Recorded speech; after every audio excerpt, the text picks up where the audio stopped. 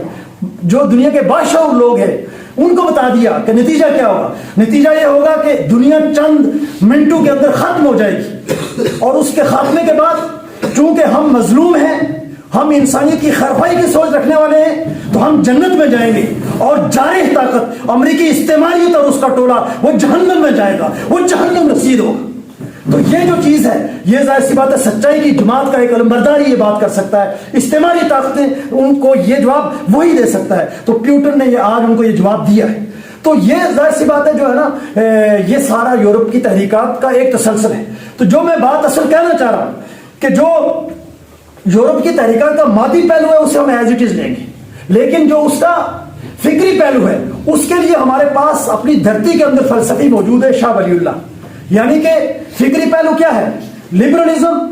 Secularism, democracy, nationalism اور socialism, یہ جو نظریات ہیں پانچ، ان نظریات کے اندر 5-6 نظریات، ان میں ہمارے امام شاہ ولی اللہ ہیں، کیونکہ شاہ ولی اللہ کے فلسفے اور فکر میں یہ جو نظریات ہیں لبرلزم، سیکولرزم، ڈیموکریسی، نیشنلزم اور یہ کہ سوشلزم، اور اسی میں پھر یہ کہ انکلوڈ ہو جاتا ہے قومی جمہوریت، نیشنل ڈیموکریسی، یہ جو 6 نظریات ہیں ان نظریات کی جو اسپرٹ ہے وہ اسپرٹ آئیڈیل درجے میں شاہ ولی اللہ کے فلسفے اور فکر میں مربوط انداز میں موجود ہے۔ تو اس لیے شاہ ولی اللہ ہمارے فلسفی ہیں، اور اس فلسفے سے یہ جو آئیڈیالوجی ڈیولپ ہوئی ہے اور جس کو یہ ٹرمنالوجیز یہ ہے کہ اڈاپٹ دی گئی ہیں، یہ ہمارے امام انقلاب عبد اللہ سندھی نے دی۔ جب انڈسٹریل ریولوشن کے تحت یہ جدید اصلاحات کل انسانیت نے اڈاپٹ کر لی، تو اس دور کے تقاضے کے مطابق ان جدید اصطلاحات کو اپنی فکر اور اپنے فلسفے جس کا مغز اور جس کی اسپرٹ وہی تھی جو ان آئیڈیالوجی کے تحت ان ٹرمنالوجیز سے مقصود تھی، تو ان ٹرمنالوجیز کو جو انسانیت کے لیے مشین ایج میں جو سائنٹیفک یہ ہے کہ پہلو سے زیادہ اپیل رکھتی تھی، ان ٹرمنالوجیز کو امام انقلاب عبد اللہ سندھی نے اڈاپٹ کیا، اور اس طرح سے شاہ ولی اللہ کا فلسفہ اور فکر اور اس فلسفے اور فکر سے انسانیت کی وحدت، خوشحالی، امن، ترقی کے لیے جو یہ ہے کہ بنیادی آئیڈیالوجی تھی، جو اس کا مغز تھا، اس کو جدید پیرہن کے اندر شاہ ولی اللہ کے فلسفے اور فکر کی روح سے امام انقلاب عبد اللہ سندھی نے پیش کیا۔ اس لیے یہ بات یاد رکھے، اور اس میں ہمیشہ یہ ہے کہ لوگوں کو کنفیوژن ہوتا ہے، وہ یہ ہے کہ مسکنسپشن کا شکار ہوتے ہیں کہ جب ہم سوشلزم کی بات کرتے ہیں تو سوشلزم میں ہمارے امام شاہ ولی اللہ ہیں، جب ہم سیکولرزم کی بات کرتے ہیں سیکولرزم میں ہمارے امام شاہ ولی اللہ ہیں، جب ہم ڈیموکریسی کی بات کرتے ہیں ڈیموکریسی میں ہمارے امام شاہ ولی اللہ ہیں، جب ہم نیشنلزم کی بات کرتے ہیں نیشنلزم میں ہمارے امام شاہ ولی اللہ ہیں، اور جب ہم نیشنل ڈیموکریسی کی بات کرتے ہیں تو نیشنل ڈیموکریسی کے اندر بھی ہمارے امام شاہ ولی اللہ ہیں۔ تو یہ جتنے بھی نظریات ہیں secularism, socialism, liberalism, nationalism, democracy اور نیشنل ڈیموکریسی، یہ تمام نظریات اس کا جو مغز ہے، اس کی جو اسپرٹ ہے شاہ ولی اللہ کی آئیڈیالوجی میں وحدت انسانیت کی بنیاد پر موجود ہے، اور اس وحدت انسانیت کی اس آئیڈیالوجی کو آج کی پولیٹیکل سائنس کی ٹرمنالوجیز، آج کی یہ کہ جدید پولیٹیکل ڈکشن کی ٹرمنالوجیز امام انقلاب عبد اللہ سندھی نے دی ہے۔ اس لیے فکر یورپ کا وہ ہمیں یورپ سے لینے کی قطعی طور پر ضرورت نہیں ہے، اس کے لیے ہمارے فکر مفکر انقلاب فلسفی شاہ ولی اللہ ہے، ان سے ہم یہ رہنمائی لیتے ہیں، اور اس بنیاد پر ہم اپنے معاشرے کے اندر یورپ سے زیادہ جدید ترین معاشرے کی تشکیل کے لیے جدوجہد کر رہے ہیں۔ وہ معاشرہ جو کہ یورپ کے مالی ایکسپیریمنٹ اس کی بنیاد پر اس کو اڈاپٹ کرتے ہوئے اس کے انڈسٹریلزم کو، اس کے ملٹریزم کو، یعنی اس کی ادارہ جاتی تشکیل کو، تنظیم کو، ٹھیک ہے، انسٹیٹیوشنز کو، اس کو اڈاپٹ کرتے ہوئے فکری اور فلسفیانہ اعتبار سے یہ انقلاب جو ہے، یہ اسٹرگل، یہ جدوجہد، یہ شاہ ولی اللہ کے فلسفے اور فکر کی روح سے سیکولرزم، سوشلزم، نیشنلزم، ڈیموکریسی اور نیشنل ڈیموکریسی کی آئیڈیالوجی اس سے یہ ہے کہ اس موسوم ہے، اور اس کی بنیاد پر ہم معاشرے اور سماج کے اندر یہ کہ انقلاب کی جو جدوجہد کریں گے، یہ یورپ اور دنیا کے تمام انقلابات سے یہ زیادہ جدید ترین ہوگا، ایڈوانس ہوگا، اور ساری انسانیت کے لیے یہ سورس آف انسپریشن ہوگا۔ اسی طریقے سے امام انقلاب عبد اللہ سندھی نے یورپین معاشرت اختیار کرنے کی بات کی ہے، تو یاد رکھیں یہ بات بھی بالکل کلیئر ہونی چاہیے کہ یورپین معاشرت کے ہم قائل ہیں، لیکن اس سے مراد کیا ہے؟ اس سے مراد ہے یورپین معاشرت کے 2 اجزاء ہیں، ایک ہے سائنٹیفک اپروچ، ٹھیک ہے. یورپین معاشرت سائنٹیفک اپروچ کے اوپر قائم ہوئی ہے, ریشنلزم کی بنیاد پر قائم ہوئی ہے. ہم ریشنلزم کو اڈاپٹ کرتے ہیں شاہ ولی اللہ کے فلسفے کی بنیاد پر, امام انقلاب اللہ سندھی کی افکار کی بنیاد پر. ہم ریشنلسٹ ہیں. ریشنلزم کی بنیاد پر سائنٹیفک اپروچ پیدا کرنا, یہ چیز ہی ہمارے معاشرے میں سے جمود کو, دقیانوسیت کو, ریجت کو اور یہ ہے کہ قدامت کو یہ ہے کہ کھرچ کر نکالے گی. اگر ہم اپنے معاشرے سے تاریکی کو, یہ ہے کہ مذہب کے نام پر فرسودگی کو, اور یہ ہے کہ سچے دین کے نام پر ظلم کے پیروکاروں کو یہاں سے ہم اگر دیش نکالا دینا چاہتے ہیں, اپنے معاشرے اور اپنے سماج کو ڈارک ایج سے نکالنا چاہتے ہیں, تو ہمیں ریشنلسٹ ہونا پڑے گا. ریشنلزم کی بنیاد پر سائنٹیفک اپروچ کو اپنانا ہوگا, اور اس کی بنیاد پر ہمیں اپنے معاشرے کا تجزیہ کر کے اپنے سماج کو تبدیل کرنا ہوگا, اپنی تقدیر کو اپنے ہاتھوں سے لکھنا ہوگا, اور اس ظلم, جبر اور استحصال کے نظام اور اس کے سارے جو بینیفیشری ہیں ان کے خلاف ہمیں اپنی اسٹرگل وہ یہ ہے کہ اس فکری یہ ہے کہ شعور کے ساتھ کرنی ہوگی, تب ہم منزل تک پہنچ سکیں گے. تو یہ یورپین معاشرت سائنٹیفک اپروچ, اور دوسرا اس کا جز اپنی ثقافتوں کو انڈسٹریلزم کے تقاضوں سے ہم آہنگ کرنا. ٹھیک ہے, انڈسٹریلزم کے تقاضوں سے ہم آہنگ کیے بغیر ہم یہ ہے کہ آج کی دنیا میں سروائیو نہیں کر سکتے. یورپ کے اندر جو ثقافت ہے وہ ثقافت وہاں کے انڈسٹریل ریولوشن کا لازمی تقاضا ہے. تو انڈسٹریل ریولوشن جہاں پر بھی برپا ہوگا, اس ریولوشن کے مطابق آلات اور اوزار کے بدلنے کے مطابق ثقافت کو اڈاپٹ کرنا, ثقافت کو اختیار کرنا, یہ انسانی سماج کی بنیادی ضرورت ہے کہ اس کے بغیر وہ سماج ایز اے ہول ترقی نہیں کر سکتا, ایز اے ہول آگے نہیں بڑھ سکتا. اور جس سماج کے اندر سماجی سطح کے اوپر, ثقافتی سطح کے اوپر ریجت رہے, وہ ذہنی اور فکری طور پر جتنا بھی ہے کہ بلند نہنگ دعوے کر لے, وہ اپنے آخری نتیجے کے اندر وہ سماج, اس کا دانشور, اس کا انقلابی نام نہاد اور اس کے لیڈر, سیاستدان, وہ سب کے سب آخری تجزیے میں وہ ریجت پسند ہوتے ہیں. وہ اپنی شخصیت کے بت پرستی کرواتے ہیں لوگوں سے, اس کے گرد مقدس احاطہ قائم کرواتے ہیں, اور لوگوں کو ذہنی اور فکری طور پر غلام رکھ کر انسانیت میں ظلم اور استحصال اس کو جواز بخشتے ہیں. اس لیے اگر معاشرے سے ظلم کو, جبر کو, استحصال کو مٹانا ہے تو اپنے دور کے تقاضوں کے مطابق, آج کے انڈسٹریلزم کے تقاضوں کے مطابق ثقافت کو اختیار کر کے عام انداز اختیار کرنا ہوگا, عام عوام میں گل مل کر کردار ادا کرنا ہوگا, عام عوام کی طرح اپنا رہن سہن بنانا ہوگا, تاکہ عوام سمجھے کہ یہ ہمارے اندر سے اٹھنے والے لوگ ہیں, یہ ہم ہی ہیں جو اٹھ کھڑے ہوئے ہیں, اور ہم میں سے ہی, عوام میں سے ہی کوئی مزدور, کوئی کسان, کوئی محنت کش, کوئی طالب علم, وہ آگے بڑھے نظام کے خلاف, سامراجیت کے خلاف کوئی بھی نوجوان وہ انقلاب کی لیڈرشپ کا کردار ادا کر سکتا ہے. تو اس بات کو ہم نے یقین رکھا. اسی طریقے سے سرراجی منشور امام انقلاب سندھی نے 1924 میں ترکی سے جب وہ جلاوطن تھے تو مستقبل کے آزاد ہندوستان کا دستوری خاکہ سرراجی منشور کے عنوان سے پیش کیا. یہ یونائٹڈ پاکستان کی بنیادی دستاویز ہے, اور اس سے مستقبل میں ہندوستان کی قومی تشکیل, ریجنل تشکیل, انٹرنیشنل تشکیل کس آئیڈیالوجی پر ہوگی, تو جس کے نتیجے میں ہم ترقی کر سکتے ہیں, ہم یہ کہ سامراجیت سے, استعماریت سے, استحصال سے بچ سکتے ہیں. تو وہ امام انقلاب اللہ سندھی نے شاہ ولی اللہ کے فلسفے اور فکر کی بنیاد پر اور عہد جدید کے تقاضوں کو سمجھتے ہوئے, یورپ کے سفر کے نتیجے میں روس کے تجربات کو سامنے رکھتے ہوئے, وہ امام انقلاب اللہ سندھی نے اس ساری چیز کو ایڈریس کرتے ہوئے سرراجی منشور کی روشنی میں اپنی قوم کے سامنے, انسانیت کے سامنے رکھا, اور اس میں یہ بتایا کہ آزاد ہندوستان, اور ظاہر ہے کہ یہ چیز آج بھی مطلب جو ہے پینڈنگ ہے, کیونکہ پاکستان کے قیام کے بعد آج تک تشکیل اس کے مطابق نہیں ہوئی, اور اسی کے قریب قائد اعظم کا اور علامہ اقبال کا ویژن تھا. تو اس تشکیل کو ہم نے یقینی بنانا ہے, تو ہمیں قومی تشکیل, یہ جو سرراجی منشور میں دی گئی آئیڈیالوجی ہے, اسی کی بنیاد پر کرنی ہوگی. اور اس میں دیکھیں جو بنیادی طور پر انہوں نے کہا کہ قومی تشکیل میں جو سیاسی اور سماجی تشکیل ہوگی وہ سیکولرزم کی بنیاد پر ہوگی, جو قومی تشکیل ہوگی وہ نیشنلزم کی بنیاد پر ہوگی, اور جو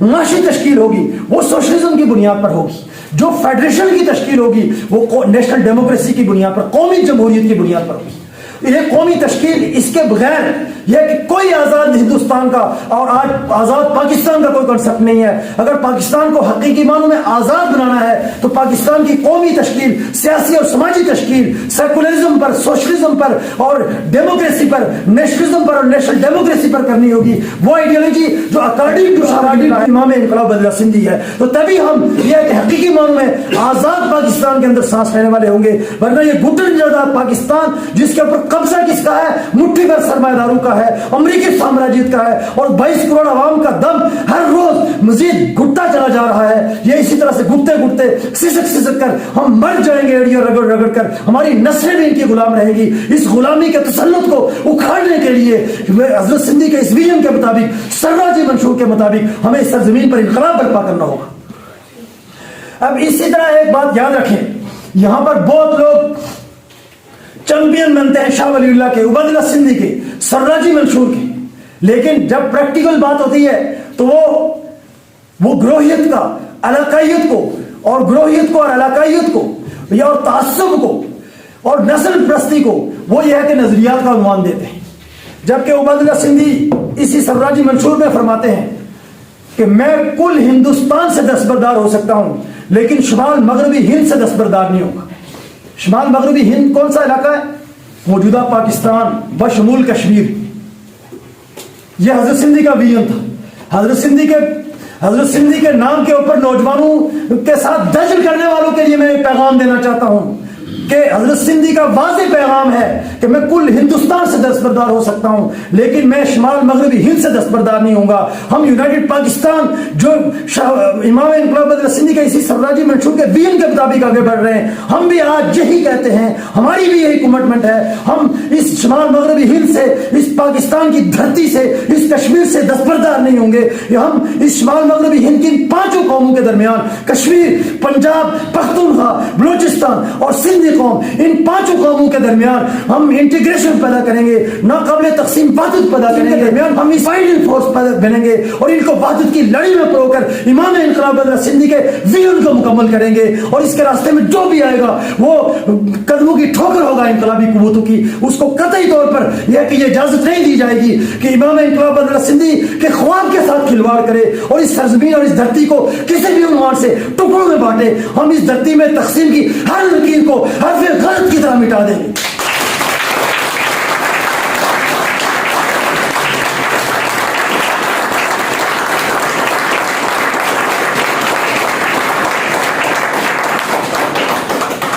لہذا یاد رکھیں، امام انقلاب عبید اللہ سندھی کے ویژن کے مطابق، ان کے دیے گئے سراجی منشور کے مطابق، شمال مغربی ہند کی یہ دھرتی جس پر یہ 5 بڑی قومیں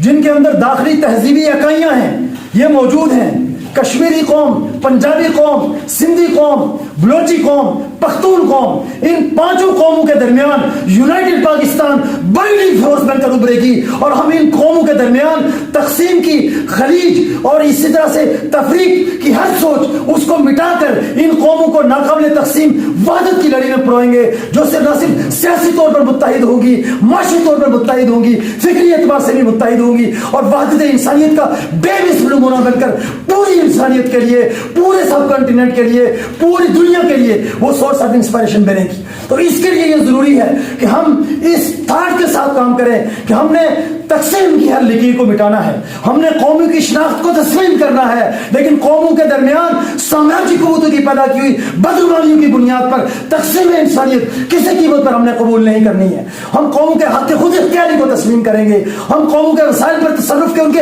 بنیادی حق کو تسلیم کریں گے، ہم ان کے والنٹری بنیادوں پر فیڈریشن کے اندر مل کر ساورنٹی کو ایکسرسائز کرنے کے حق کو تسلیم کریں گے، لیکن ان قوموں کے درمیان تفریق کا، تقسیم کا ہر بیج اس کو ہم مٹا دیں گے، اور ان قوموں کی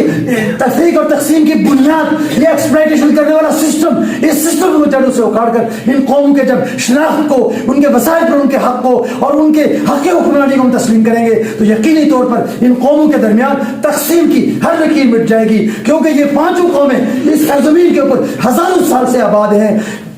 پنجاب کی قوم ہزاروں سال سے پنجاب کی دھرتی پر آباد ہے، سندھی قوم ہزاروں سال سے سندھ کی دھرتی پر آباد ہے، بلوچی قوم ہزاروں سال سے بلوچستان کی دھرتی پر آباد ہے، پختون قوم ہزاروں سال سے پختونخوا کی دھرتی پر آباد ہے، کشمیری قوم بھی اسی طرح ہزاروں سال سے کشمیر کی سرزمین پر آباد ہے۔ ہزاروں سال کی تاریخ تہذیبی ورثہ اور یہ کہ فکری اور ثقافتی اعتبار سے وحدت رکھنے والی یہ قوم ہے، ان کے درمیان انٹیگریشن ہی ان کے ترقی کا، ان کے ارتقاء کا، ان کے روشن مستقبل کا یہ کہ پیغام ہے، اس کی بنیاد بن سکتے ہیں۔ اور ان کے درمیان تقسیم کی ہر سوچ، تفریق کی ہر سوچ ان تمام ان پانچوں قوموں ان کی ترقی کو روکنے اور یہاں پر جو استحصالی طبقہ ہے، جو سامراجی طبقہ ہے، اس کے ہاتھوں کو مضبوط کرنے کا باعث بنے گا۔ تو اس لیے قومی تشکیل ہم اس ویژن پر کریں گے۔ اور یاد رکھیں، اس میں بہت بنیادی بات میں کہوں گا کہ یہ جو نظریات ہیں، سیکولرزم ہے، سوشلزم ہے، نیشنلزم ہے، جمہوریت ہے، قومی جمہوریت ہے، آنے والے وقتوں میں سامراجی قوتیں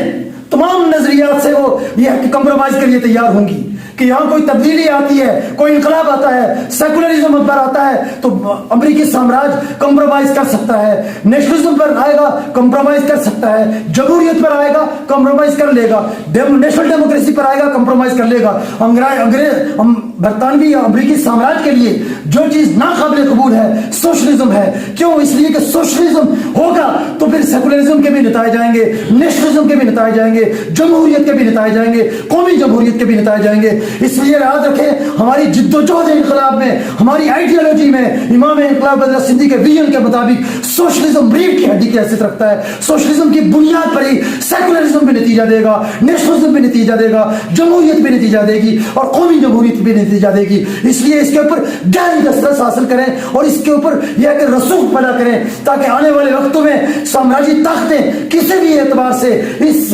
عظیم آئیڈیالوجی اس کے راستے میں رکاوٹ نہ بن سکیں اور نظریاتی طور پر فکری وحدت کی عملی ہماری یہ اجتماعیت شاہ ولی اللہ کے فلسفے اور فکر پر اس عظیم سوشلسٹ انقلاب کے خواب کو یقینی بنا سکے۔ تو ان تقاضوں کو ہمیں مد نظر رکھنا ہوگا اور اس اعتبار سے ہمیں آگے اپنی جو ہے کہ نوجوانوں کی تربیت کرنی ہے۔ ہم نے یہ کہ فکری، ذہنی، شعوری طور پر ان کو یہ احتکار سے ہمکنار کرنا ہے تاکہ ہم جلد از جلد وہ اجتماعیت پیدا کریں جو یہاں پر اس عظیم انقلاب کو برپا کر سکے اور ہم اپنے ریفارمز کو، ان ریڈیکل چینج کو پاکستان کشمیر کے معاشرے اور سماج میں برپا کر کے یہاں پر جدید ترین معاشرہ قائم کر سکیں جو ہمارے عوام کو بھوک، ننگ، غربت، افلاس سے نجات دلائے اور ہمارے عوام یہ ہے کہ وہ امن سے، خوشحالی سے، عدل سے، وحدت سے اور ترقی سے ہمکنار ہوں اور اس کے نتیجے میں اجتماعی طور پر پاکستان کی تمام عوام اور یہاں کی تمام قومیتیں وہ یہ ہے کہ متحد ہو کر ترقی کریں خوشحالی سے۔ ہمارا جو سلوگن ہے کہ یونائٹڈ کا منشور وحدت، عدل، ترقی، جمہور، یہ شرمندہ تعبیر ہو تو وحدت کا مطلب یہی ہے کہ قوم کے اندر انٹیگریشن پیدا ہو، اس خطے کی اقوام کے اندر یونٹی پیدا ہو، تقسیم کی ہر سوچ اور ہر تفریق کی لکیر اس کو ہم مٹا دیں۔ تو وحدت انسانیت یہ ہمارا بنیادی فلسفہ ہے، اسی کے قیام کے لیے ہی یہ ساری آئیڈیالوجی ہے۔ اور عدل، معاشی عدل، اس کے بغیر انسانیت جو ہے وہ وحدت سے ہمکنار نہیں ہو سکتی۔ گویا کہ وحدت انسانیت عدل کے بغیر ممکن نہیں ہے۔ تو عدل کیا ہے؟ عدل سب سے پہلے آپ کو معیشت میں قائم کرنا ہوگا، سیاست میں بھی قائم کرنا ہوگا، ریاست کی سطح پر قائم کرنا ہوگا اور وہ اس آئیڈیالوجی کے ذریعے سے ہوگا کہ وحدت انسانیت قائم کرنے کے لیے عدل قائم کرنا ہے۔ تو عدل جو ہے معیشت میں سوشلزم کے ذریعے قائم ہوگا، ریاست اور سماج میں سیکولرزم کے ذریعے قائم ہوگا اور اسی طریقے سے جو قومی تشکیل میں نیشنلزم کے ذریعے سے قائم ہوگا اور اس کی فیڈریشن کی تشکیل میں قومی جمہوریت کے ذریعے سے قائم ہوگا اور سیاسی نظام کی تشکیل میں جمہوریت کے ذریعے سے قائم ہوگا۔ اس کے علاوہ باقی سب یہ ہے کہ جو ٹائٹلز ہیں وہ محض خوشنما نعرے ہیں، ان کے ذریعے سے اور سب کچھ حاصل ہو سکتا ہے، عدل نہیں حاصل ہوگا اور عدل نہیں ہوگا وحدت انسانیت نہیں پیدا ہوگی۔ جب وحدت انسانیت نہیں ہوگی شیطانوں کا راج ہوگا، سامراجی طاقتوں کا راج ہوگا، انسانیت ٹکڑے ٹکڑے ہوگی اور انسانیت انسانوں کے سامنے ہی سربس وجود ہوگی اور انسانی انسانوں کے اوپر خدا مل کر حکمرانی کریں گے۔ اگر اس چیز کو بدلنا ہے تو ہمیں وحدت انسانیت کے قیام کے لیے عدل کو قائم کرنا ہے۔ عدل کو قائم کرنے کے لیے ہمیں سیاسی، معاشی، معاشرتی، سماجی تشکیل سیکولرزم، نیشنلزم، جمہوریت، قومی جمہوریت اور سوشلزم کی بنیاد پر کرنی ہوگی۔ اس کے بغیر عدل نہیں قائم ہوگا اور جب عدل نہیں قائم ہوگا، وحدت انسانیت نہیں قائم ہوگی تو ترقی جمہور ہی خواب رہے گا۔ ترقی جمہور کے لیے ہمیں یہ تقاضے پورے کرنے ہوں گے۔ اس لیے ہم نے اس چیز کو پیش نظر رکھتے ہوئے اپنی جدوجہد کو آگے بڑھانا ہے کہ ہم اس سلوگن کے پیچھے گہری فلسفیانہ جو تقاضے ہیں ان کے اوپر ہلما کاربند ہوں اور اس جدوجہد کو آگے بڑھائیں۔ یونائٹڈ کا منشور وحدت، عدل، ترقی، جمہور۔